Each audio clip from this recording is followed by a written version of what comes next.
Dan pemirsa, kita akan langsung melihat bagaimana suasana di Kementerian Hukum dan HAM yang akan menyampaikan bagaimana sikap pemerintah berkaitan dengan kemelut yang ada di Partai Golkar.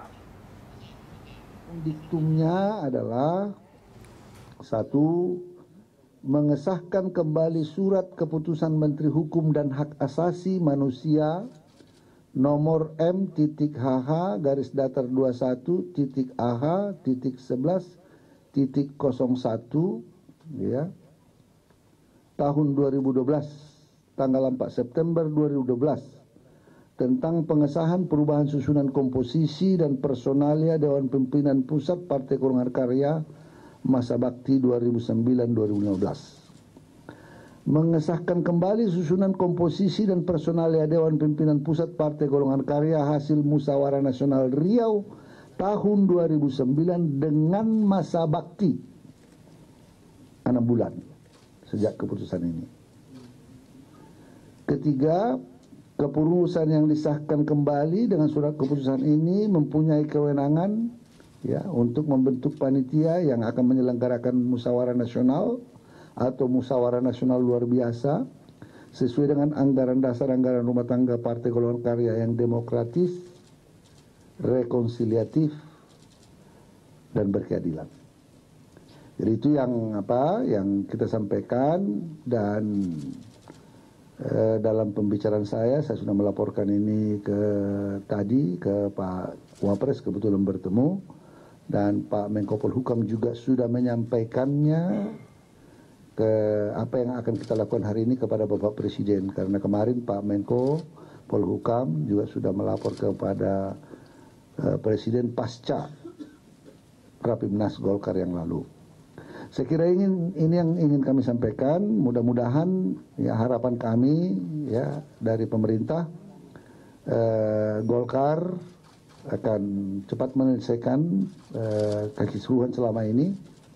Saya kira inilah cara yang sangat elegan untuk menyelesaikan persoalan kekisruhan kepengurusan ini. Saya percaya dari beberapa informasi yang kita kumpul, ya, saya mengajak teman-teman dari Kubu Agung Laksono, sahabat-sahabat saya juga ada di sana untuk merapat dan menyatukan barisan agar Munaslup atau Munas ini terlaksana dengan baik dan terbentuk kepengurusan yang baru sehingga Golkar kuat dan bersatu kembali dan melakukan konsolidasi partai, apalagi dalam waktu dekat ya sudah ada tahapan-tahapan pilkada.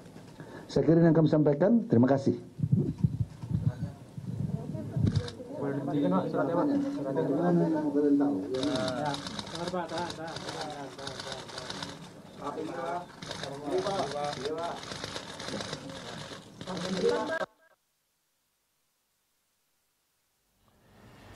Ya, pemirsa, itu adalah konferensi pers yang disampaikan oleh Menteri Hukum dan HAM Yasona Lawli berkaitan dengan konflik internal di Partai Golkar. Dan pemirsa, kami akan kembali usai jeda berikut. Kami akan kembali dengan berbagai informasi dari dunia mancanegara bersama Julita Talampanua.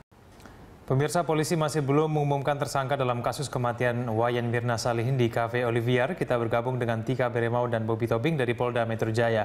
Tika, apakah ada informasi terbaru mengenai kematian Wayan Mirna Salihin?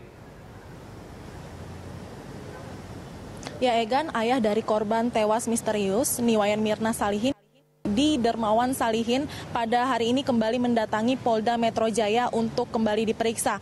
Dan memang ia tiba pada pagi tadi dan tidak menjelaskan secara spesifik rencana pemeriksaan dia pada hari ini di Polda Metro Jaya. Namun ia tadi sempat mengatakan kepada media bahwa ia sekalian ingin mengecek terkait perkembangan dari penyidikan kasus yang menewaskan anaknya yang saat ini masih terus didalami oleh pihak kepolisian.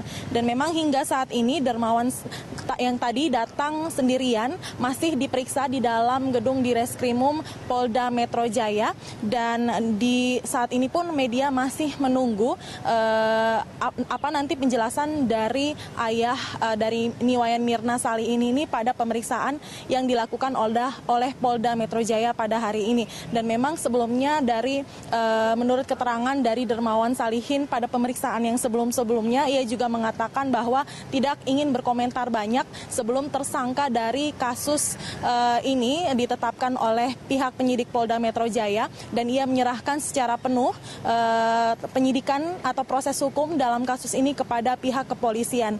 Dan memang untuk sekedar informasi bahwa kemarin Polda Metro Jaya juga memeriksa suami korban tewas Niwayan Mirna Salihin, yaitu Arif Sumarko, sejak sore kemarin hingga tadi malam untuk mendapatkan keterangan lebih mendalam. Dan memang untuk materi pemeriksaan hingga saat ini masih enggan diinformasikan dari pihak penyidik karena saat ini pun masih dalam proses atau tahap penyidikan.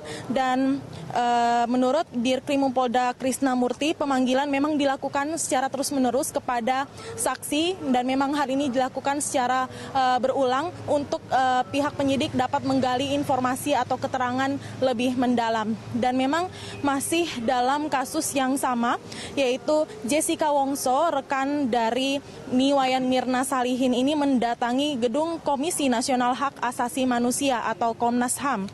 Kedatangan Jessica ini untuk berkonsultasi dengan pihak Komnas HAM.